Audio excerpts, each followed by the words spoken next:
Ahanbamagtada ngasigi Epom Media gi live podcast yengbiriba mayam pumnamakpu Jessia Oinamna taramna okchabaga loinana ikai khumnabo cheri ngasi aikhoigi Epom Media gi live podcast asida puduna lakcheriba personality sing asi amutang saktakchage ngasi aikhoigi Epom Media gi studio sida lengshinuna leiribasi nungshibaini nungshimanbagi hariba film asigi main protagonist Dayananda amadi Sonia lengsinduna leire aikhoigi studio sida aduga nungshibaini nungshimanbagi hariba film asigi director oibiriba Thoiba Soibam su aikhoigi studio sida lengsinduna leire ahanba maktada Dayananda Sonia amadi Thoiba bu aikhoigi studio da taramna okchari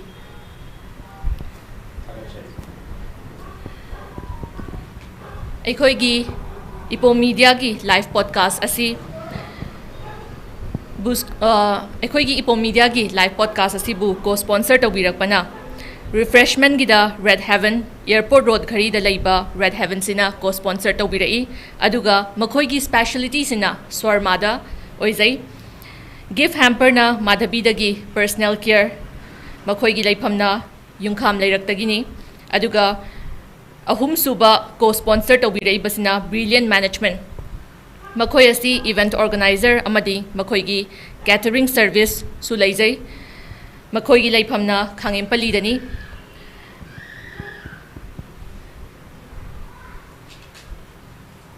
Red Heaven MadhabiGi amadi brilliant management bu aikhoigi program asibu co-sponsor tawbirakpagi damakta haidingai leitana thagatpa phongdokchari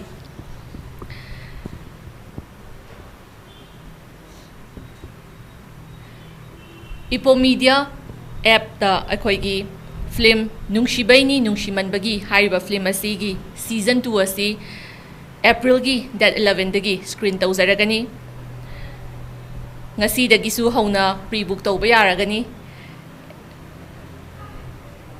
Nungshibaini Nungshimanbei hariba film asibu yengbiningba season 2 asibu yengbiningba viewers singna pre-book tawbagi khudongchaba du ngasigi nungthingi pung manga makhai taba matamdagi akhoigi pre-book tawbagi khudongchaba du thamjakhre huzik wari da muglak charage ngasigi ahanbagi nungshibaini nungshimanbagi hariba film asigi director da hana hana question se hangjage so director da aina hangjaningi ba wahang se nungshibaini nungshimanbagi hariba film ase masigi story se YouTube tadi already a success story ama oina laikhre nako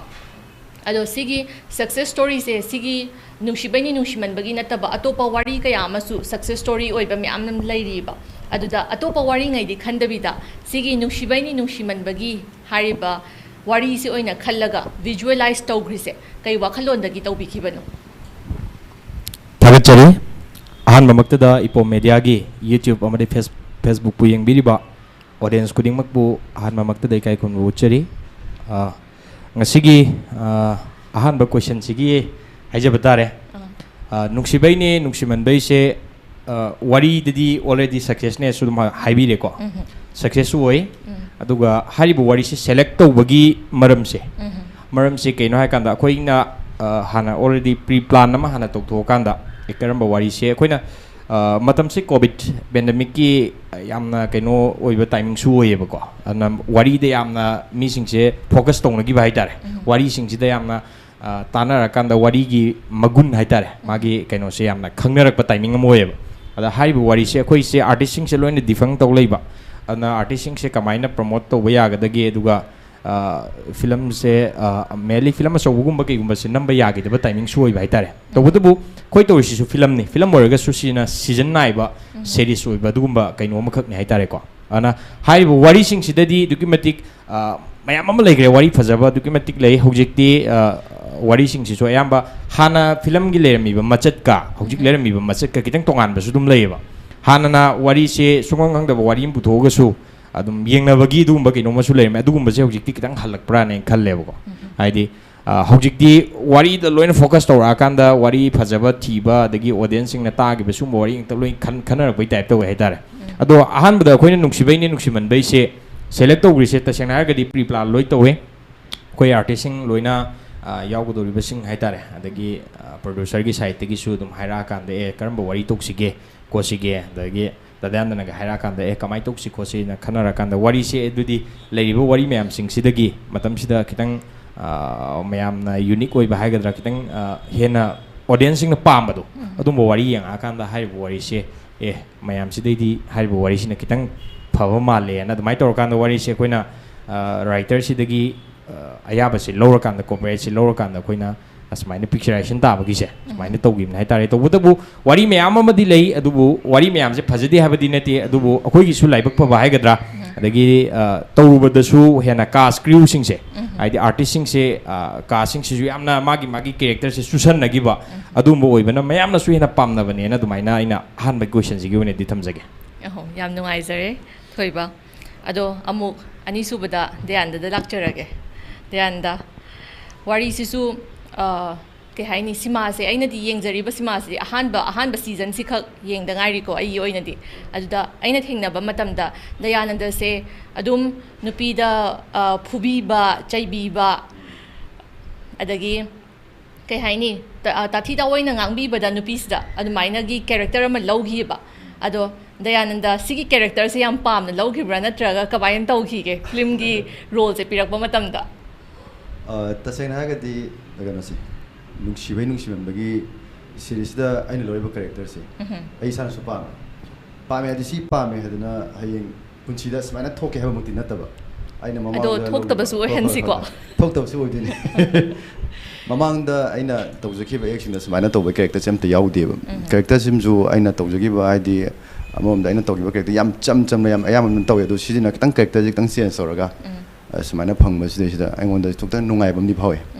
ai samana pame haitare any character khudima pirak padadi ai remak pame adu talarsu akoina hana tori mama yam jagi kitang sense la pase sima ji kitang tonga marina ai yam pam na tawjaki ba ek ni haitare okay yam nungai je ado Sonia dong lakchage Sonia sigi film se hek horak padagi ahan ba season 1 se aina yengjaki bada season 1 se hek horak pada luhong bagi nungdangi scene luhongbagi nungdangi sin sida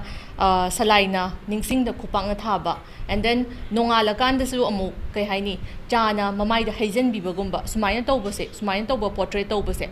like nupi ama oina isagi life ta thokle sengba reality ta thokle hai taragadi sigi se kamaina thambining bage ahamba maktada aina haizening base nupigi punsi or nupagi punsi se yamna luiye ko amasu handana hengatna khanbagi wadi nate adubu hoziki wari sidabudi khogi writer na adumaina portrait or me because wari hai sidabu story hai sidabu makhan ne natra aphaba aphataba mayam yawe ado khogi sigi film nungshibei nungshimandei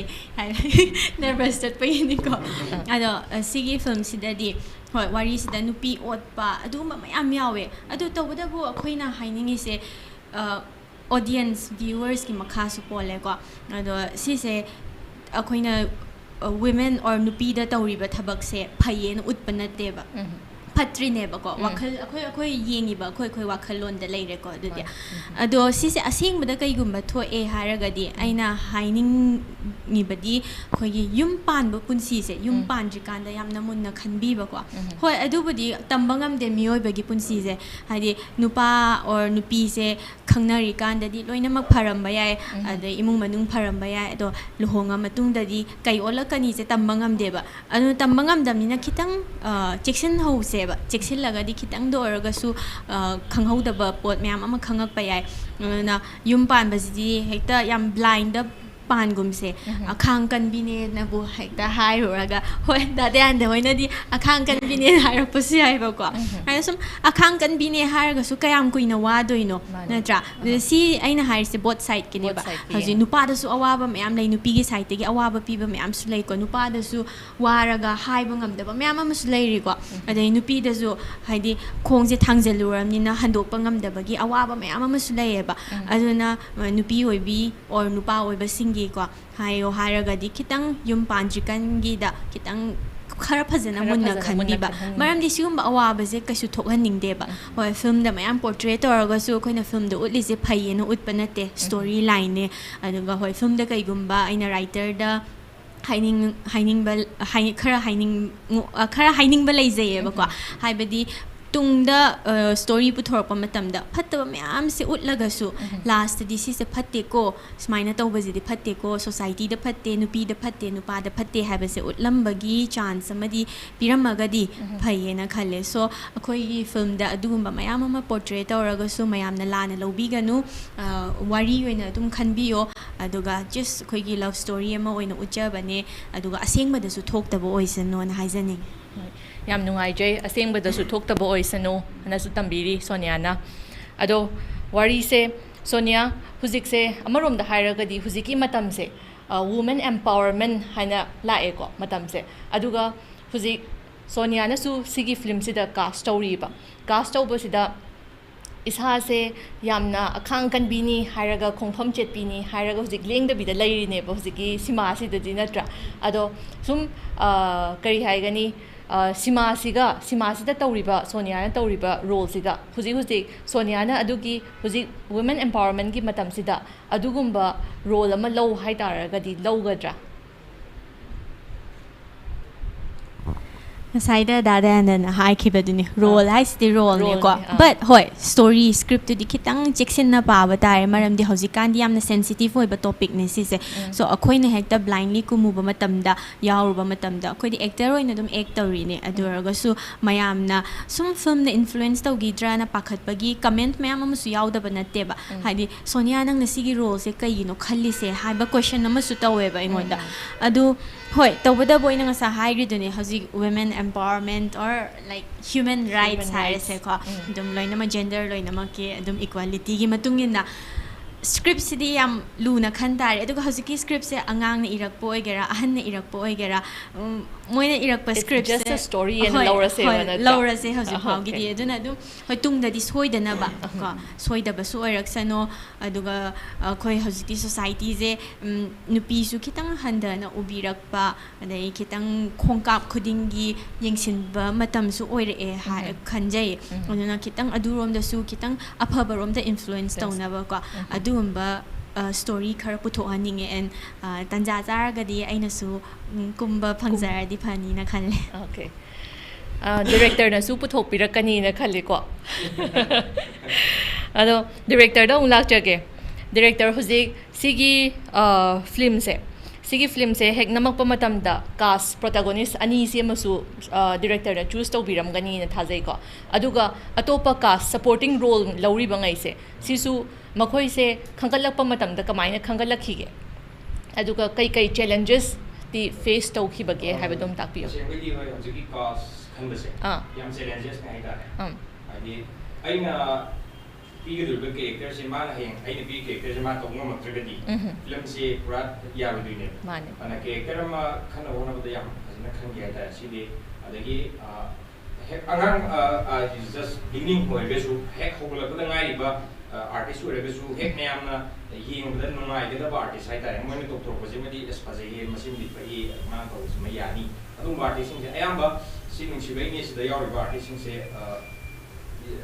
junior ngai pine sing haragadi main cast khara yaru base na tana te gi id hogla bada ngai ba dum artist ngai kana yamba oye mayam na suek yeng bada thajaga da ba action ba da ba dagi babung na heng mana to riba pino to acting do id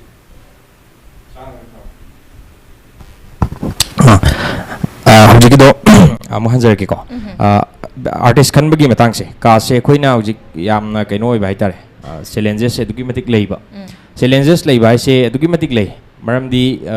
film ama miyam da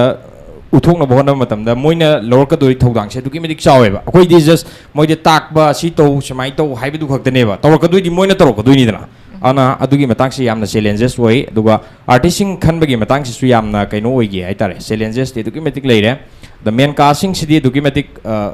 thodang hana dagi su dum pur lai to bu junior ngak su yam yam yaudi ba senung si beni ja dugi matik artist su yam yame humpu gi matak to oi artist 60 gi matak da adum yawe ba sigi film si da hai tare ana artist singi kaino si khanna bona ba su yam wage duga ayeng audience na yengak pada su dum phajagada ba ek yeng bada attraction ogada ba moina babo ku pelhan gada ba dum ba artist nojaraga ju adu khanna bona bada ne dugi mate awabam di oi duga yam phajana su tawrena dumai thamjage dubu artist khan bagi city tasengna dum khalle hai tareina Sonia makta hai ba sat pada orga su ori wari du da pirami ba magi nupi je spec upi lesha nami adagi yamna haidi tagi bado hai babongna haidi wari gi audience sing na phangi ba mahau du phangna bo hona bada dugi matik awaba ma challenges am di hoigi hai tare dumai thamjage ado Sonia ga Dayananda ga se kamayan tawraga makhoi ani sida character se chusan na gini haina khan gi bage ba susan na baja hoi ahan ga de isu khalame ba hojiki question je hayeng aina khalli ba artist ani sanarak tragadi salai jina salai oina oirakta ba adi ningsing gina ningsing oina oiraktra gadi heng audience na engon da hairak dabji mi ai kitang taw da pen radi dum haini dana masi hairak tragadi si kamai taw ni ga yam khangi dubu mayam na phangna ba mahau do adu yoba ngamna ba yam kana di hona gi dubu phangsu phangi na logjage ai dum haidi season 1 su mai pa kre 2 ju mai pa kre ko hojik last season khakta ngai sala ba ne aduna adum season 3 su tholakani haibagi season 3 su tholakani amasu lady ba natra hoi hoi adu season 3 sina loishan ga doiro natra ga season 4 su lakhi dro kamai season 3 sina loishan ge na khalle hamram di sangtu ro ge na wari da budi myam sang ba go adubu film oina la kan da wari sang tok pase ai audience sing sigi mahau je halak kadra haibagi adumba pakat pai tare adumba masule iduna last ending ocean ge haibagi plan am khakti tawri season 3 se di yam nungai ni na su khalle doi taragadi last season waragadi adum nungai gani haibasi madi mayam ju khanga mani wari de ju dagram ni ko ana adumaina last season oina bagi yam kana di honari haitare okay yam nungai je ado ai isa maki oina di season 1 khitamak ne aina huji yengi base wari su tazadri ko ada Dayananda da hangningi se kai haini Dayananda na sigi salai ngan bagi role lawrak matam se salai ngan bagi role hek lawrak matam da mayam na huji angang se pok da ngari ba angang bhau bada salai ngan ba na thon ba yauna re ba sida Dayananda kai phaubi bage tasena yam nungai hai tare yam nungai dagi khudamai da angang se dum kappaga leire salai na dum so leire ka har pujita ba message sa puya yawe angonda amta kai chanu pasna chanu pisna nang udragadi chak cha roina hai lere film yengba chapa matam da asidi salai na te kuma mi je kai harak ba isa yam nongai ba adagi amram da aina tawjari ba khara sida sida angang sina su yamna paamra male kai mona adi yam yening mam phawra male kai khanjaba da tang nungai bam dik fawa ita hujikan se parents ngai hai tare sima yeng balak mangai sida ada mama mapa ngai sina macha se hek pok ta ngari ba ga se sigi se hujik salai dang haraga su salai dang thon dre ba ngan ba haraga ngan ba dang thon dre ba salai ngan ba sina pulap thon gi ba masu thengnare hai tare aina kaino salai dang thon dri se salai ngan ba an tholi se kai gi no ga hairu matam da ai nukshibaini nukshiman bagi yengu badagi magi maming do laura thon gi ba ne ga hairak pa si yauri ba ado yam nungai haiba tare mina su Dayananda na tawriba acting do pam gi badagi macha du so do maina maming do thon ki bane na khanjai ko ado Dayananda acting matik am tang tawbira udana acting se karamba season dagi lo bana nungai ge doino ai se season 1 se di yengjagram na season 2 gi season 2 aina yengjadri bas dagi oina acting se matik am kitang tawbira ga di nungai ni na khalle hoi mati am torge isau je dom lang le banong am taw je lang ga nungai se ni tasengna aina ningsing se khaga nungsiba khaga khamban jarakpa andagi atopa mi imta ga nupa amata ga pulhaning da ba timing da haitare matam do magi gari ya da workshop to le ba timing ni ada imana su ma si lo su hai ba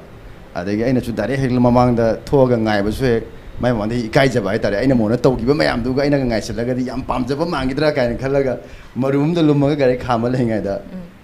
angana pura sakibagi matang da aina yum da halaga mon da khang ngam matang yaw dum mating tawke hoi tawbiro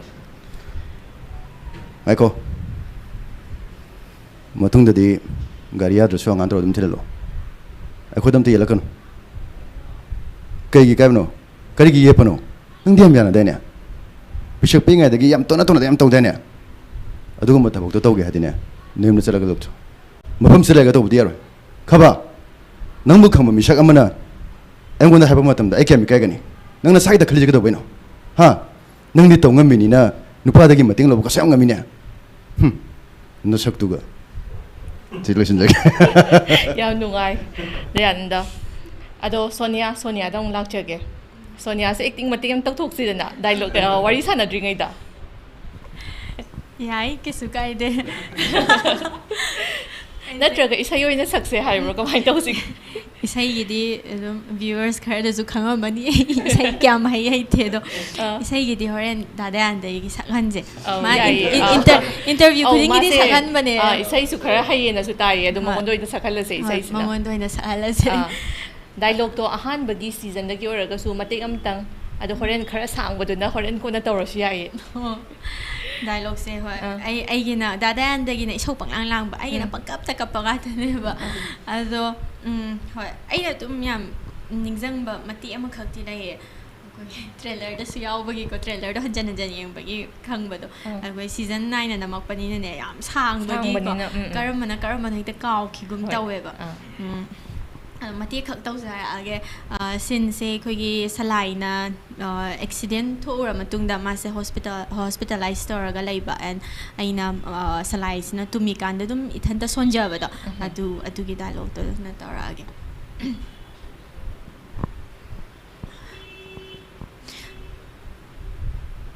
asai salai de yeng doira yeng asai camera de yeng bi ga si ai Dajo, nungsi. Tasing na nungsi. Apang pagkagta na ti. Nang naingon dala na lori do. Ay kang mayam na wae. Okay, thank you so much. Yam na su. Kaptora ka doy ba? Ado asing ba kapkiba su yaw bro kamay tawge Sonia. Hoi, asing ba kapkiba su yaw. Ay ado karaga su kapkan wari si na nungshirapagi kapkrira natraga kay haini sauning ba helakpaga su yaw ba phawgi bro kamay tawge sima se namingay da. Kogi keno YouTube channel da sa ka thagat khidai da Dayananda na hoi khut sok pagi matang ne sise salai ngan ba sin salai sina ningsing da kogi khut da poche yamana thomba aduda kogi sooga kappagi matang ne ba aduda kogi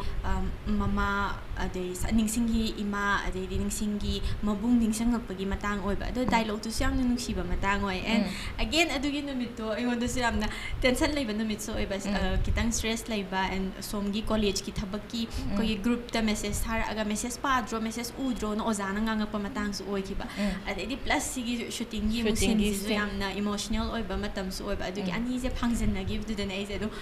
khangau de adum kap tho kare Themba yada dana dum kap khreba hoi wari shu yam nungai ri ado matang asida aten ba break kam thang laujage mayam meeting Epom media bu meeting ta duna laibiyo break ki matungda mayam bu amuka hanna taram nokchari huzik break ki matungda amuk director da lakchage question se director na huzik kay haini film ase nang matamda script writer na irak paduga aluga script writer na ira iba khudimak se loina ba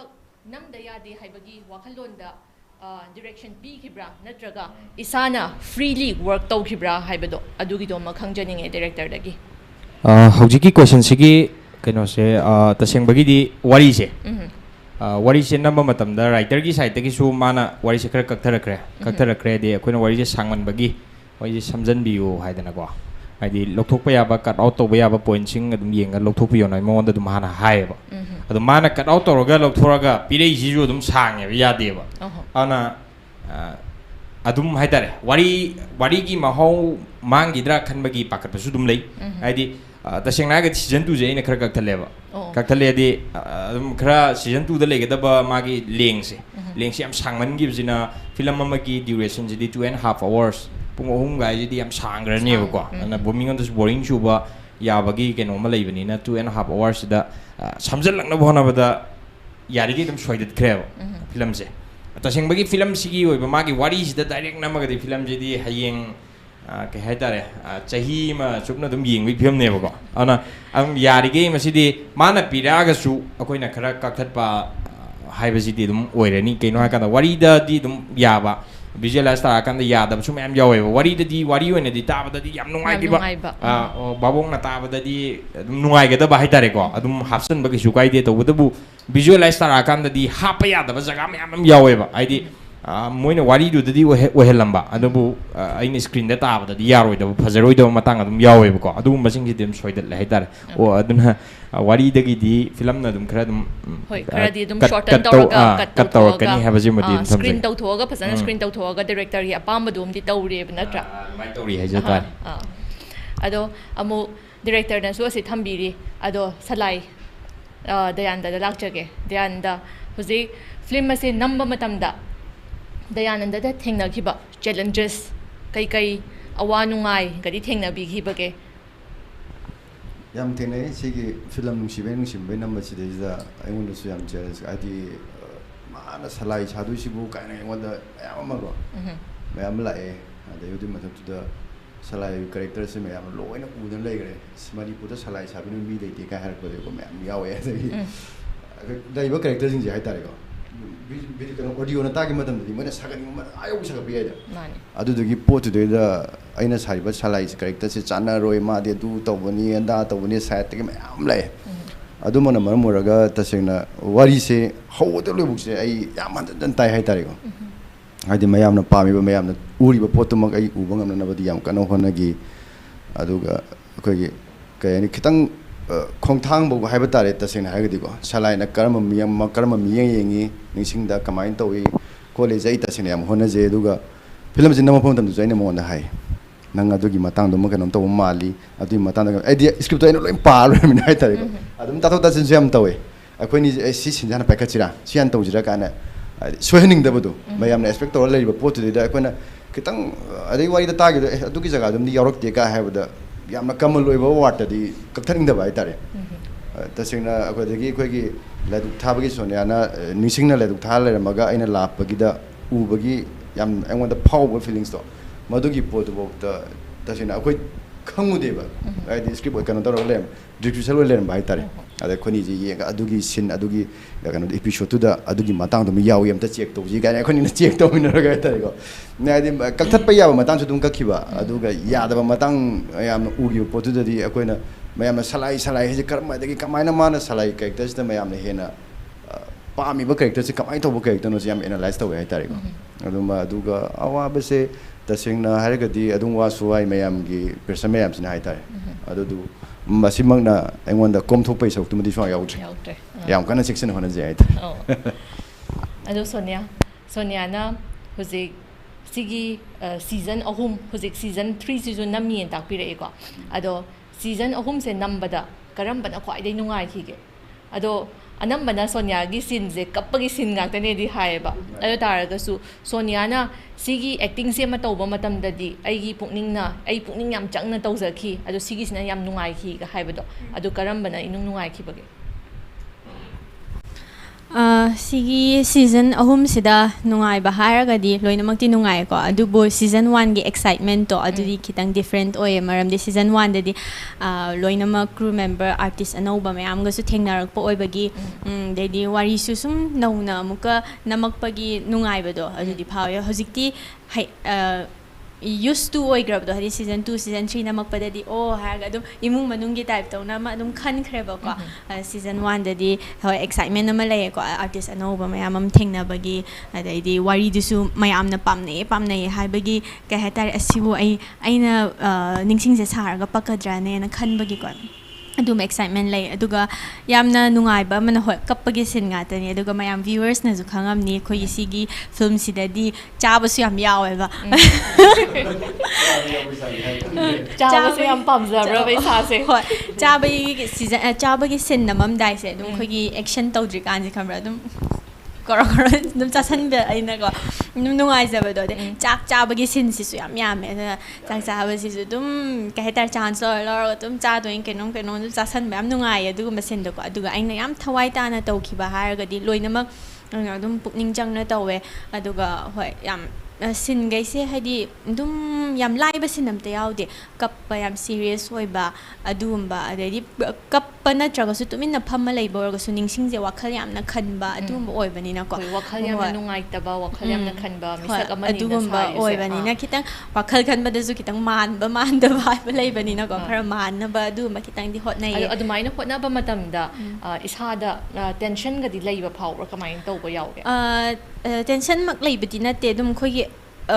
khoigi feeling se control tor ka doini na action acting do pudorak na ba ho aduna kitang kok chikpa ade kapu bagi kok kitang chikpa mid chikpa ade di isa je energy drain to thokpa adumba khatang di yawe aduna tana topadi overall dum yam nungai ba ado salai gi di kamai na phau khige huziki shima se season ngai se mathang namtharak pasida aigidi oi nungai du darin nungai ba makal ne wan da legi ba mawung duga tu ji de mu kitang mu chen mo lakpa uzarak pada trailer se da su salai si di khara gara change khara gara ui bu ko ado kitang samlapa ma season 2 se akoi gi ipom media gi che ka no se su tha dore da na akoi gi apps da su tha dore da screen tau dore ko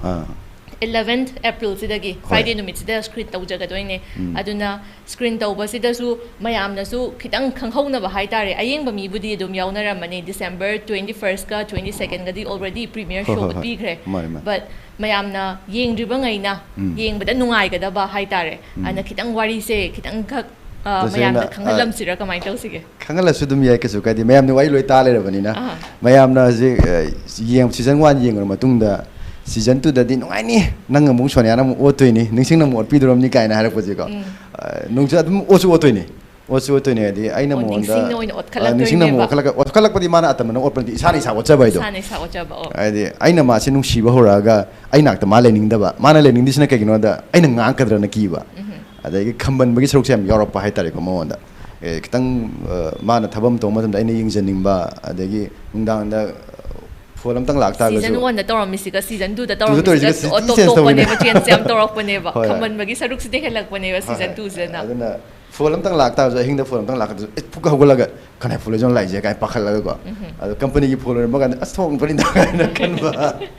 adu kuma se mayam yawe adu aide adu 3 da mulaka doi boss na mu pura kan mu da mulaka doi ne ba 3 sidana nungsibai heman badagi aigi nakta hena thamninga badagi ma se migi wai me am lak pa me am sele khang bi ba ta ne ba adu dagi am lak pa dagi pressure ne hanjal pa ma se nungsi na tan thok ki ba ne tan thok khra matung da mo ai na wa ho go do me am ni ba ji me am je ningi ji ningsing na wa gi ba da mana salai su warani aduna salai na wa ba ne ji ying de ngai le ji ka na ko me am yawe ba ado 3 si su number hore khara gara su matek u thok pa hore e hoi ada 3 se di kamai tau doi zano ha dum su khangning bom phau e 3 dis da ma tan thok khra ni ma tan thok khra ge tan thok ki bagi matung do ada kitang mayam da khangan ba ya tar ga di adoi matek dong ga khangning e tan thok khra matung da ma gi wakan da khangor ga le ngai timing se ma se lobala roidra na yang wazara ga le doi ne ba aina su mo ima ga babung na engon da oi da ba hajil ga haitare ma na de bostor si haire khadung na si haire ga da aina su changjam je ngam da ba adi adugi film da haira khrabani na kadaruni ga na adagi nungsi dabdi na taba hene na sum awa sum henjala pa timing sida mo aina khadi nungsi jabun pi dum tholak duni ba bini se bini tholak padagi mo nungsing na mo khandu bini tholak khrabani na mai mak ta legrani ai ba kok thu pi grani ai ba mirai rani sijigi mayam je aduki matik nungai ba matang ato duni haitare season 3 sida nings kanu ju sirani bini ju sirani roi ju awre lo shure haitare spoiler ye wari ta ji ba mi ge gi di nang na spoiler aduna tu sida di aina de 1 ga 2 ga di khra khenare tu sina mo aina khama benga tani aduna mayam yeng bidri ba kamuna ipo media da sangbiraga akogi sigi film si series season 2 si mayam yeng tabiu nai chate kai se ado Sonia dang lak chening se Sonia na akhang kan bi oire ado Dayananda na ningsing na akhang kan bi oire aduga salai sina wasak chetpa haigadra adu maina oiri ne ba film sida aduda wasak chetpa oi hiba matam sida Sonia da kai phau bage aduga Sonia na mangonda kemta su haiba ngamdre da na ko kaino sida sima sida utli base ado Sonia gi wakhal daga kai kamaina haigani salai na ꯑꯩꯕꯨ ꯅꯨꯡꯁꯤꯕꯤꯔꯛ ꯇꯥꯔꯒꯗꯤ ꯒ ꯍꯥꯏꯕꯒꯤ ꯋꯥꯈꯜꯂꯣꯟ ꯑꯃ ꯈꯜꯂꯛꯄ ꯐꯥꯎꯈꯤꯕ꯭ꯔꯥ ꯀꯃꯥꯏꯅ ꯇꯧꯈꯤꯒꯦ ꯍꯣꯏ ꯁꯤꯗ ꯁꯂꯥꯏꯒ ꯅꯤꯡꯁꯤꯡꯒꯒꯤ ꯀꯦꯔꯦꯛꯇꯔꯁꯦ ꯃꯣꯏꯒꯤ ꯄꯔꯁꯅꯦꯂꯤꯇꯤꯁꯦ ꯌꯥꯝꯅ ꯃꯣꯏꯅ ꯂꯦꯞꯈꯤꯕ ꯋꯥꯗꯣ ꯑꯗꯨꯗ ꯂꯦꯞꯀꯅꯤꯅ ꯈꯟꯕ ꯃꯤꯅꯦꯕ ꯍꯣꯏ ꯑꯃꯔꯣꯝꯗꯗꯤ ꯁꯤꯒꯤ ꯄꯔꯁꯅꯦꯂꯤꯇꯤꯁꯦ ꯌꯥꯝ ꯐꯕ ꯄꯔꯁꯅꯦꯂꯤꯇꯤꯅꯦꯀꯣ ꯑꯄꯥꯔꯠ ꯐ꯭ꯔꯣꯝ ꯐꯦꯃꯤꯂꯤ ꯑꯗꯨ ꯑꯗꯥ ꯑꯣꯠꯄ ꯑꯗꯨ ꯅꯨꯄꯤꯒꯤ ꯅꯨꯄꯥꯒꯤ ꯋꯥꯔꯤ ꯅꯠꯇꯕꯤꯗ ꯑꯩꯈꯣꯏꯒꯤ ꯁꯂꯥꯏꯁꯨ ꯃꯥꯅ ꯅꯤꯡꯈꯤꯕ ꯋꯥꯗꯣ ꯍꯥꯏꯗꯤ ꯅꯨꯄꯥ ꯑꯃ ꯑꯣꯏꯅ ꯃꯤꯑꯣꯏꯕ ꯑꯃ ꯑꯣꯏꯅ ꯅꯤꯡꯈꯤꯕ ꯑꯃ ꯋꯥꯗꯨꯗ ꯉꯥꯛꯄ ꯃꯤꯅꯦꯕ ꯃꯥꯅ ꯑꯣꯏꯔꯤꯁꯤꯁꯨ ꯑꯗꯒꯤꯗꯤ ꯅꯤꯡꯁꯤꯡꯁꯤꯁꯨ ꯃꯥꯅꯕꯨ ꯄꯥꯝꯖꯕ ꯃꯥꯅ ꯅꯨꯡꯁꯤꯖꯕ ꯑꯗꯨꯒꯤ ꯂꯝꯕꯤꯗꯨꯗ ꯆꯠꯀꯦꯅ ꯅꯤꯡꯈꯤꯕ ꯅꯨꯄꯤ ꯑꯃ ꯑꯣꯏꯗꯣꯏꯅꯦꯕ ꯁꯣ ꯑꯅꯤꯃꯛꯀꯤ ꯄꯔꯁꯅꯦꯂꯤꯇꯤꯁꯦ ꯌꯥꯝ ꯁ꯭ꯇ꯭ꯔꯣꯡ ꯑꯣꯏꯕ ꯄꯔꯁꯅꯦꯂꯤꯇꯤꯅꯦꯀꯣ ꯑꯗꯨꯒ ꯑꯩꯈꯣꯏꯒꯤ ꯍꯧꯖꯤꯛꯀꯤ ꯍꯥꯏꯕꯗꯣ ꯍꯣꯏ ꯁ꯭ꯇꯣꯔꯤ ꯂꯥꯏꯟꯗꯨꯒꯤ ꯃꯇꯨꯡ ꯏꯟꯅꯗꯤ ꯅꯨꯄꯤꯗꯨꯅꯁꯨ ꯑꯗꯨꯝ ꯈꯜꯂꯤꯅꯦꯀꯣ ꯁꯂꯥꯏꯁꯤꯅ ꯈꯤꯇꯪꯗ ꯑꯣꯏꯔꯁꯨ ꯅꯨꯡꯁꯤꯕꯤꯔꯛꯑꯗꯤꯅ ꯍꯥꯏꯔꯤꯅꯦꯕ ꯋꯥꯔꯤꯁꯤꯗꯁꯨ ꯑꯗꯨꯝ ꯌꯥꯎꯔꯤꯅꯦ ꯍꯥꯏꯗꯤ ꯑꯩꯈꯣꯏꯒꯤ ꯈꯥꯡꯉꯒ ꯃꯥꯅ ꯁꯨꯝ ꯂꯩꯔꯛꯑꯒꯗꯤ ꯅꯨꯡꯇꯤꯖꯥꯒꯤ ꯎꯅꯔꯛꯑꯒꯗꯤ ꯃꯥꯒꯤ ꯁꯦꯕꯥ ꯇꯧꯔꯛꯑꯒꯗꯤ ꯁꯨꯝ ꯁꯂꯥꯏꯗꯒꯤꯁꯨ ꯅꯨꯡꯁꯤꯕ ꯈꯤꯇꯪ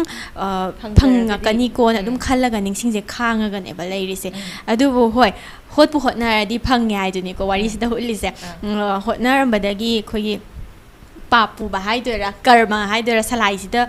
ꯑꯋꯥꯕ ꯇꯥꯔꯛꯀꯗꯣꯏꯅꯦꯕ ꯃꯉꯣꯟꯗ ꯍꯣꯏꯅ ꯃꯉꯣꯟꯗ ꯑꯋꯥꯕ ꯇꯥꯔꯛꯇꯣꯏꯅꯦ ꯑꯗꯣ ꯅꯤꯡꯁꯤꯡꯅ ꯊꯑꯣꯏꯀꯤ ꯃꯥ ꯋꯥꯍꯟꯒꯦ ꯍꯥꯏꯔꯒ ꯋꯥꯍꯟꯕꯗꯤ ꯅꯠꯇꯕꯤꯗꯀꯣ ꯑꯗꯨꯝ ꯃꯁꯥꯅ ꯅꯤꯡꯁꯤꯡꯗꯣ ꯋꯥꯔꯛꯑꯀꯥꯟꯗ ꯒꯤꯞ ꯑꯞ ꯇꯧꯔꯛꯑ ꯃꯇꯨꯡꯗꯗꯤ ꯑꯃꯨꯛ ꯁꯂꯥꯏꯅ ꯅꯤꯡꯁꯤꯡꯁꯦ ꯅꯨꯡꯁꯤꯔꯛꯇꯣꯏꯅꯤꯗꯅ ꯑꯗꯨꯅ ꯑꯗꯨꯒꯤ ꯋꯥꯔꯤꯅꯦ ꯍꯣꯏ ꯅꯤꯡꯁꯤꯡꯅꯁꯨ ꯑꯗꯨꯝ ꯉꯥꯏꯖꯔꯤꯅꯦ ꯁꯂꯥꯏꯅ ꯅꯨꯡꯁꯤꯕꯤꯔꯛꯑꯗꯤꯅ ꯑꯗꯣ ꯍꯣꯏ ꯋꯥꯔꯤꯗꯁꯨ ꯑꯗꯨꯝ ꯁꯤꯖꯟ 3ꯁꯤꯗꯤ ꯅꯨꯡꯁꯤꯅꯗꯣꯔꯦꯕ ꯅꯠꯇ꯭ꯔꯥ ꯍꯣꯏ ꯁꯤꯖꯟ 3ꯗꯗꯤ ꯅꯨꯡꯁꯤꯅꯗꯣꯔꯦ ꯑꯗꯣ ꯑꯩꯅꯅꯦ ꯋꯥꯔꯤꯁꯦ ꯇꯥꯈ꯭ꯔꯕ ꯃꯌꯥꯝꯕꯨꯗꯤ ꯌꯥꯎꯔꯝꯒꯅꯤꯕꯀꯣ ꯇꯥꯗ꯭ꯔꯤꯕ ꯃꯌꯥꯝꯒꯤꯗꯃꯛꯇ ꯑꯩꯅꯅꯦ ꯋꯥꯔꯤꯁꯦ ꯍꯦꯛꯇꯅꯦ ꯍꯥꯏꯗꯣꯛꯅꯤꯡꯗꯕ ꯑꯗꯣ ꯍꯣꯏ ꯑꯌꯥꯝꯕꯅꯗꯤ ꯇꯥꯔꯝꯗꯧ ꯃꯥꯜꯂꯦ ꯇꯥꯕ ꯃꯤꯅ ꯑꯌꯥꯝꯕ ꯐꯦꯟ ꯑꯣꯏꯌꯦꯕꯀꯣ ꯑꯩꯈꯣꯏꯒꯤ ꯁꯤꯒꯤ ꯐꯤल्मꯁꯤꯒꯤ ꯃꯔꯝꯗꯤ ꯑꯩꯁꯨ ꯑꯩꯈꯣꯏ ꯃꯨꯚꯤ ꯑꯃ ꯌꯦꯡꯕ ꯃꯇꯝꯗꯅꯦ ꯁ꯭ꯄꯣꯏꯂꯔ ꯊꯥꯗꯣꯔꯛꯄꯁꯦ ꯑꯩꯉꯣꯟꯗ ꯌꯥꯝ ꯄ꯭ꯔꯣꯛ ꯄ꯭ꯔꯣꯛ ꯆꯥꯛꯄ ꯍꯥꯏꯇꯥꯔꯦ ꯑꯗꯨꯒꯤ ꯑꯗꯨꯝ ꯁꯨꯝ ꯌꯥꯝ ꯍꯥꯏꯗꯣꯛꯅꯤꯡꯗꯕ ꯑꯗꯨꯕꯨ ꯍꯣꯏ ꯋꯥꯔꯤꯒꯤ ꯃꯇꯨꯡ ꯏꯟꯅꯗꯤ ꯑꯩꯅ ꯍꯥꯏꯒꯗꯕ ꯍꯥꯏꯕꯕꯨ ꯗꯥꯌꯥꯅꯟꯗꯅꯕꯨꯗꯤ ꯂꯣꯏ ꯍꯥꯏꯗꯣꯛꯈ꯭ꯔꯦ ꯑꯗꯣ ꯅꯨꯡꯁꯤꯔꯛꯑꯅꯤ ꯅꯨꯄꯥꯗꯩ ꯈꯤꯇꯪ ꯔꯦꯁꯤꯄ꯭ꯔꯣꯀꯦꯠ ꯇꯧꯔꯛꯑꯅꯤ ꯑꯗꯩꯗꯤ ꯍꯣꯏ ꯊꯨꯡꯅꯕ ꯊꯨꯡꯅꯗꯕꯗꯨꯗꯤ ꯋꯥꯔꯤ ꯈꯪꯗ꯭ꯔꯤꯕꯒꯩꯗꯗꯤ ꯈꯪꯍꯜꯂꯔꯣꯏꯁꯦꯕ ꯍꯣꯏ ꯍꯥꯏꯗꯣꯛꯑꯒꯨꯝꯁꯦ ꯍꯣꯏ ꯋꯥꯔꯤꯁꯨ ꯌꯥꯝ ꯅꯨꯡꯉꯥꯏꯔꯤ ꯑꯗꯨꯕꯨ ꯑꯇꯦꯟꯕ ꯕ꯭ꯔꯦꯛ ꯑꯃꯇꯪꯒ ꯂꯧꯖꯒꯦ ꯃꯌꯥꯝ ꯏꯄꯣꯝ ꯃꯤꯗꯤꯌꯥ ꯂꯥꯏꯚ ꯄꯣꯗꯀꯥꯁ ꯑꯁꯤꯕꯨ ꯃꯤꯠꯌꯦꯡ ꯇꯥꯗꯨꯅ ꯂꯩꯕꯤꯌꯨ Personal care products puthokliba startup venture ni hariba products sing asi 100% handmade organic amasung vegan and cruelty free ni MadhabiGi products sing asi iramdam bi reicha sing local pothok sing season aduna pothok chabani MadhabiGi products khara panjarabada makhal kaya ki soaps cham amadi hakchang da season na ba special oils handmade soaps manam nungsiraba lip balms shampoo and conditioner amadi skin products kaya ni mayamna MadhabiGi quality na pick thalaba products sing asigu amuktang season abiduna support tawbiyu amadi order tawsinbiyu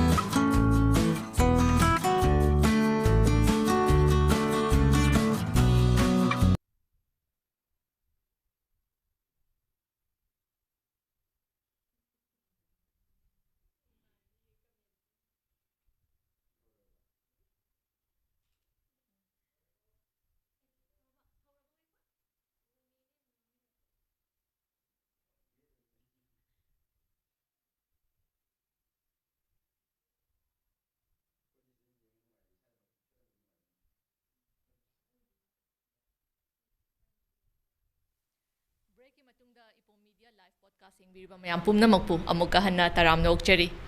ꯑꯗꯣ ꯍꯧꯖꯤꯛ ꯕ꯭ꯔꯦꯛꯀꯤ ꯃꯇꯨꯡꯗ ꯉꯁꯤꯒꯤ ꯑꯩꯈꯣꯏꯒꯤ ꯅꯨꯡꯁꯤꯕꯩꯅꯤ ꯅꯨꯡꯁꯤꯃꯟꯕꯒꯤ ꯍꯥꯏꯔꯤꯕ ꯐꯤल्म ꯑꯁꯤꯒꯤ ꯗꯤꯔꯦꯛꯇꯔꯗ ꯑꯃꯨꯛ ꯋꯥꯍꯪ ꯑꯝꯇꯪꯒ ꯍꯪꯖꯒꯦ ꯗꯤꯔꯦꯛꯇꯔꯗ ꯑꯩꯅ ꯍꯪꯖꯅꯤꯡꯉꯤꯁꯤꯅ ꯍꯦꯟꯃꯜꯂꯤ ꯑꯩꯅ ꯅꯨꯡꯁꯤꯕ ꯍꯥꯏꯔꯤꯕ ꯅꯨꯡꯁꯤꯕꯩꯅꯤ ꯅꯨꯡꯁꯤꯃꯟꯕꯒꯤ ꯍꯥꯏꯔꯤꯕ ꯐꯤल्म ꯑꯁꯤꯒꯤ ꯇꯥꯏꯇꯜ ꯁꯣꯡ ꯍꯥꯏꯕ ꯇꯥꯔꯦ ꯍꯦꯟꯃꯜꯂꯤ ꯑꯩꯅ ꯅꯨꯡꯁꯤꯕ ꯍꯥꯏꯔꯤꯕꯁꯦ AJ ꯃꯩꯁꯅꯥꯝ ꯑꯃꯗꯤ ꯄꯨꯁꯄꯥꯔꯥꯅꯤꯅ ꯁꯛꯄꯤꯀꯣ ꯑꯗꯣ ꯁꯤꯒꯤ ꯏꯁꯩꯁꯦ ꯃꯌꯥꯝꯅꯁꯨ ꯍꯦꯟꯅ ꯊꯣꯏꯗꯣꯛ ꯍꯦꯟꯗꯣꯛꯅ ꯄꯥꯝꯅꯔꯦ ꯑꯗꯣ ꯏꯁꯩꯁꯤꯒꯤ ꯀꯩ ꯍꯥꯏꯅꯤ ꯇ꯭ꯔꯦꯂꯔ ꯍꯥꯏꯕ ꯇꯥꯔꯦ ꯏꯁꯩꯁꯦ ꯍꯦꯛ ꯊꯥꯗꯣꯛꯄ ꯃꯇꯝꯗꯒꯤ ꯃꯌꯥꯝꯅ ꯁꯤꯒꯤ ꯁꯤꯃꯥꯁꯤ ꯑꯃꯗꯤ ꯌꯦꯡꯉꯒꯦ ꯍꯥꯏꯕꯒꯤ ꯏꯊꯤꯜ ꯑꯃꯁꯨ ꯐꯥꯎꯈꯤꯕ ꯃꯌꯥꯝ ꯑꯃꯁꯨ ꯂꯥꯛꯈꯤꯀꯣ ꯑꯗꯣ ꯁꯤꯒꯤ ꯏꯁꯩꯁꯤꯅ ꯀꯌꯥꯝ ꯊꯤꯅ ꯏꯝꯄꯦꯛꯐꯨꯜ ꯑꯣꯏꯈꯤꯕꯒꯦ ꯁꯤꯃꯥꯁꯤꯒꯤ ꯑꯅ ꯍꯥꯏꯕꯗꯣ ꯑꯝꯇꯪ ꯊꯝꯕꯤꯌꯣ ꯁꯤꯒꯤ ꯃꯇꯥꯡꯁꯤꯗꯗꯤ ꯇꯁꯦꯡꯅ ꯐꯤꯂꯝꯁꯤꯒꯤ ꯑꯣꯏꯕ ꯀꯩꯅꯣ ꯍꯥꯏꯔꯒꯗꯤ ꯏꯁꯩꯁꯤꯅ ꯑꯣꯜꯃꯣꯁ ꯄꯔꯐꯦꯛ ꯑꯣꯏꯈꯤꯕ ꯍꯥꯏꯗꯤ ꯏꯁꯩꯁꯤ ꯌꯥꯝꯅ ꯐꯖꯈꯤꯕꯒꯤ ꯍꯥꯏꯕ ꯇꯥꯔꯦ ꯃꯌꯥꯝꯅ ꯍꯥꯏꯗꯤ wariduga isai gi lyrics gi amna sanahan ba dugumba magi title song si desu magi title si makpiba ngamgi base si sinasu yamna achauba mai pakpa mane na I thamjaninge ai isai sina to matik pam na mayam na tanagi basina wari gi magun du su amohina su hapkat le duga film da su magun isai du na mo hapkat le sei si oina bona bada yam wagi ai di isai mek se ahum lak mari rak su bakan ne final oi grise ai di magi chorus matik se nungsibai ne nungsimanbai ne sai na dalom ji da kamaina magi title si pibe ya ga da ge title si di yam pame ai ba title si kamaina chorus si da isai mek oina hapa ya ga da ge ai tanagi ba tanabasi mana ahan bi sei me empire sana de adai ani shuba muksu bi de du sana dre ahum shuba bi de sana dre ma se sunga sana dre ina amtanga last ena final loina amtanga to bi ona ha kan sei je mana amtang mayek se thara kan ma je chak thong le ram ne hai mana aina haibi timing si da hai tare ma je chak thong na dum sei mayek se ngasagi chorus se tholakib ni mana chak thong ma je ai sana dre yamba si sana dre amtanga repeat to biro mayek se amtanga sana han biro ona ha kan mana mayek se last ina chak thong ma je thadu mana iraga tharakib mayek se sida final loi gibane ada sei mayek se na adu matik sana han greba wari sida adu title song hapagi kaino se su hariba film sina haitare ai nungsibai ne haiba film sigi title song se hapki badai de hujik title song se mainly adum film kuding maki hapta yadi habagi mong dona adum tongna basu yawe ba ko tobudabu sidi chana gi ba aduga mi bagi laibak haibatare lucky haibatare film sigi su marai bak oi gi ba adugumba wari masu oi gi aduga sei sina su oi gi do pulap sing se mai paki bane na mai thamjage aduga sei kuding makta title song hapaga phajagani habsidi leite ko haidi haiba yadaba title dum yauri ba asigumba title si hapsal lakanda is title si phajagani haibagi wakalon si madi tasengna lali adubo haiba film sigi wena di marai bak phagi ba adugumba film isai sina su dugi matik pukhat ki ba aduga yamna phajahan gi ba dalom jo yam thagat ninge haitare hariba keno sigi wena haitare singer AJ su pusparni su moina yam phajana isai se pukhat pirak pana haitare music composer deep moina isai se phajana pukhat amdragadi ngasi meyamgi nakong yong na tahalise tahalam da su yae andmaina ai thamjage moida credit se bijaning haitare isai sigi wena di okay ado director da su isai sigi matang da yamna phasana haibi khre ado isai hek palak pa matam da Dayananda se da ningsang e kaino da Dayananda se isai yam sakpa hayen haye ana isai hujiki henmali aina nungsiba hariba isai se mati am dangang biramudana Dayananda ngasi loisu loisalakadore ina tang to ga ma si se salani te hagalak ado haining ba haija sanu ka shukai ba leite ado isai se mati am tangang thokse mati matang kana to ke isai se aseng bagita senaga di yamna wagi ba haitare isai ji moro na wono da ma se wai hakanda na sapada ko adumang na mai pak pasu ni koi ge ai ba koi da dalom andagi music director dipsinam sai sakpi je pasparani ejems nam thagari yama tasingna ga di moina sakpiram bagini koina ngasi film si koina ayong chachar bangam ji sei ji ma pan dagi nai tar sei je matem tang ko to kitang sang to ga shyai wakhal da fauriwa haidok fangamdawa wahaini aigi haining na khangjawa ningai ni thamoigi ngai vada wajava nangtagi aina lepchare punsigi henmali aina nungsiba khangamdana khanjai thawaide heli ngai ngamdre thamoina nungsinang ta khanjava kaudai na taudo nungsibai ni aina nungsimanbai ni nangbu. Thank you. Dayananda se dugi mati isai jam hai leirame matung da su ke hai isai mayam ma sakhan batare ngasi gi oina di sigi isai sidang sakhan gre dubu matung tarak pa di isai atopa kaya ama su lakhini isai atopa su sakbi batare matang da di ko adum kodol tok jage ya ado Sonia loishu loisilakadore aikoi gi ngasi gi episode se ꯑꯗꯨꯗ ꯑꯩꯈꯣꯏꯒꯤ live podcast ꯏꯄꯣꯝ ꯃꯤꯗꯤꯌꯥꯒꯤ live ꯄꯣꯗꯀꯥꯁꯁꯤꯗ ꯁꯣꯅꯤꯌꯥꯅ ꯀꯩ ꯍꯥꯏꯕꯤꯅꯤꯡꯕꯒꯦ ꯍꯥꯏꯕꯗꯣ ꯑꯝꯇꯪ ꯊꯝꯕꯤꯔꯝꯃꯣ. ꯑꯍꯥꯟꯕꯃꯛꯇꯗ ꯏꯄꯣꯝ ꯃꯦꯗꯤꯌꯥꯅ ꯑꯩꯈꯣꯏꯒꯤ ꯁꯨꯃꯥꯏꯅ ꯑꯩꯈꯣꯏꯒꯤ ꯀꯥꯁ ꯑꯦꯟ ꯗꯤꯔꯦꯛꯇꯔꯕꯨꯁꯨ ꯁꯨꯃꯥꯏꯅ ꯏꯟꯇꯔꯚ꯭ꯌꯨꯒꯤ ꯄꯣꯗꯀꯥꯁꯀꯤꯗꯃꯛꯇ ꯀꯧꯕꯤꯔꯛꯄꯒꯤꯗꯃꯛꯇ ꯑꯍꯥꯟꯕꯃꯛꯇꯗ ꯊꯥꯒꯠꯆꯔꯤ ꯑꯗꯨꯒ ꯚ꯭ꯌꯨꯋꯔꯁ ꯃꯌꯥꯝꯕꯨꯁꯨ ꯌꯦꯡꯕꯤꯕꯒꯤꯗꯃꯛꯇ ꯊꯥꯒꯠꯆꯔꯤ ꯑꯗꯨꯒ ꯑꯩꯈꯣꯏꯒꯤ ꯁꯤꯖꯟ 2ꯁꯦ ꯏꯄꯣꯝ ꯃꯦꯗꯤꯌꯥꯗ ꯊꯥꯗꯣꯛꯆꯒꯗꯧꯔꯦ ꯁꯣ ꯄ꯭ꯔꯤꯕꯨꯛꯀꯤ ꯉꯁꯤꯒꯤ ꯄꯨꯡ 5:30ꯗꯒꯤ ꯑꯣꯜꯔꯦꯗꯤ ꯄ꯭ꯔꯤꯕꯨꯛ ꯇꯧꯕ ꯌꯥꯕꯒꯤ ꯈꯨꯗꯣꯡꯆꯥꯕꯗꯣ ꯊꯝꯖꯈ꯭ꯔꯦ ꯑꯗꯨꯅ ꯃꯌꯥꯝꯅ ꯁꯨꯡꯁꯣꯏ ꯁꯣꯏꯗꯅ ꯍꯧꯖꯤꯛꯇꯩ ꯄ꯭ꯔꯤꯕꯨꯛ ꯇꯧꯍꯧꯔꯣ ꯑꯗꯨꯒ ꯊꯥꯗꯣꯔꯛꯀꯗꯕ ꯗꯦꯠꯅ ꯑꯦꯄ꯭ꯔꯤꯜꯒꯤ ꯗꯦꯠ 11 ꯐ꯭ꯔꯥꯏꯗꯦ ꯅꯨꯃꯤꯠꯇ ꯁꯨꯡꯁꯣꯏ ꯁꯣꯏꯗꯅ ꯊꯥꯗꯣꯛꯆꯔꯛꯑꯒꯅꯤ ꯑꯗꯨꯅ ꯃꯌꯥꯝꯅ ꯁꯤꯖꯟ 2 ꯔꯤꯂꯤꯁ ꯇꯧꯕꯗ ꯌꯥꯎꯍꯧꯗꯕ ꯃꯈꯩ ꯑꯣꯔ ꯌꯥꯎꯍꯧꯕ ꯃꯈꯩꯅ ꯑꯃꯨꯛ ꯍꯟꯅ ꯌꯦꯡꯕꯤꯅꯤꯡꯕ ꯇꯥꯔꯒꯁꯨ ꯏꯄꯣꯝ ꯃꯦꯗꯤꯌꯥꯗ ꯍꯧꯖꯤꯛ ꯑꯗꯨꯝ ꯄ꯭ꯔꯤꯕꯨꯛ ꯇꯧꯁꯟꯕꯤꯔꯣ. Thank you so much, Sonia. Ado Dayanandasu ꯑꯩꯈꯣꯏꯒꯤ ꯏꯄꯣꯝ ꯃꯤꯗꯤꯌꯥꯒꯤ ꯑꯦꯞꯁꯤꯒꯤ ꯃꯇꯥꯡꯗ ꯀꯩ ꯍꯥꯏꯕꯤꯅꯤꯡꯕꯒꯦ ꯍꯥꯏꯕꯗꯣ ꯑꯝꯇꯪ ꯍꯥꯏꯕꯤꯔꯝꯃꯣ ꯑꯗꯨꯒ ꯐꯤल्म ꯑꯁꯤꯁꯨ ꯑꯩꯈꯣꯏꯒꯤ ꯑꯦꯄ꯭ꯔꯤꯜꯒꯤ ꯗꯦꯠ 11ꯁꯤꯗꯒꯤ ꯁ꯭ꯀ꯭ꯔꯤꯟ ꯇꯧꯕ ꯍꯧꯖꯔꯒꯅꯤ ꯑꯩꯈꯣꯏ ꯏꯄꯣꯝ ꯃꯤꯗꯤꯌꯥꯒꯤ ꯑꯦꯞꯁꯤꯗ ꯑꯗꯨꯅ ꯗꯌꯥꯅꯟꯗꯅ ꯍꯥꯏꯕꯤꯅꯤꯡꯕ ꯋꯥꯍꯩ ꯈꯔꯗꯪ ꯊꯝꯕꯤꯔꯝꯃꯣ.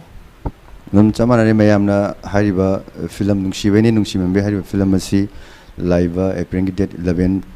ꯅꯨꯃꯤꯠ ꯑꯁꯤꯗꯒꯤ ꯑꯩꯈꯣꯏꯅ ꯏꯄꯣꯝ ꯃꯦꯗꯤꯌꯥ ꯑꯦꯞꯁꯇ ꯐꯪꯕꯤꯔꯒꯅꯤ ꯃꯔꯝ ꯑꯗꯨꯅ ꯉꯁꯤꯃꯛ ꯍꯥꯏꯇꯥꯔꯦ ꯉꯁꯤꯒꯤ ꯅꯨꯃꯤꯠ ꯄꯨꯡ 5:30 ꯇꯥꯕ ꯃꯇꯝꯗ ꯑꯩꯈꯣꯏ ꯄ꯭ꯔꯤꯕꯨꯛ ꯇꯧꯕ ꯌꯥꯔꯕꯅꯤ ꯑꯗꯨꯅ ꯃꯌꯥꯝꯅ ꯚ꯭ꯌꯨꯋꯔꯁꯤꯡꯅ ꯐꯤꯂꯝ ꯑꯁꯤꯕꯨ ꯀꯔꯝꯕ ꯃꯇꯝꯗ ꯊꯥꯒꯗꯣꯏꯅꯣꯅ ꯍꯪꯕ ꯃꯌꯥꯝꯗꯨ ꯉꯁꯤꯗꯒꯤ ꯕꯨꯛ ꯇꯧꯁꯟꯕꯤꯔꯣ ꯑꯗꯨꯒ ꯑꯦꯄ꯭ꯔꯤꯜꯒꯤ ꯗꯦꯠ 11ꯗꯒꯤ ꯌꯦꯡꯕ ꯍꯧꯕꯤꯔꯣ ꯍꯥꯏꯗꯨꯅ ꯑꯩꯒꯤ ꯁꯥꯏꯠꯇꯒꯤ ꯚ꯭ꯌꯨꯋꯔꯁ ꯃꯌꯥꯝꯗ ꯍꯥꯏꯖꯔꯤ.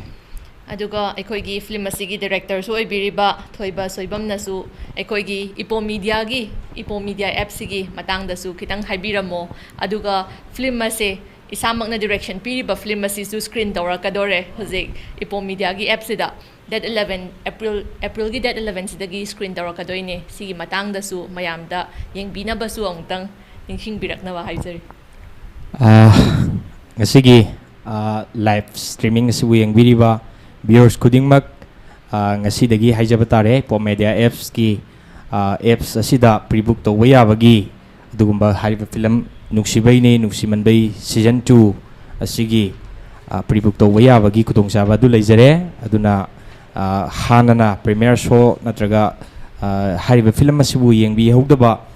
film asibu yengani haiduna leibiri baisin law khudingmakna prebook toksanbiro aduga lagliba april gi tarik 13 da sungsoi soidana hariba film asi miyam de screen tawjaragani film asigi mahau komdo wage haibadu comment tawbiramo film yengba loir matungda comment tawbiro suggestion sing loksanjari aduga film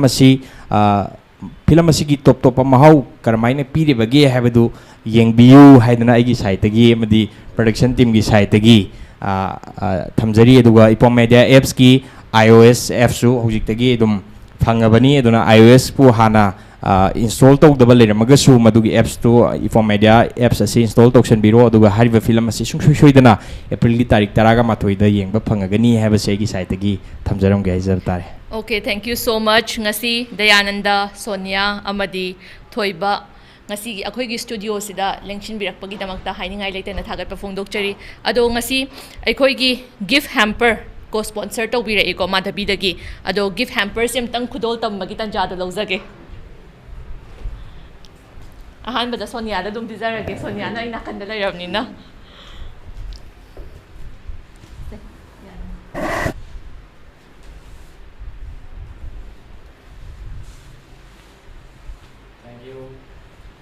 most welcome. ngasi aikoigi Epom media gi live podcast yengbiriba mayam pumnamakpu amuka hadna ikai khumna bauchari.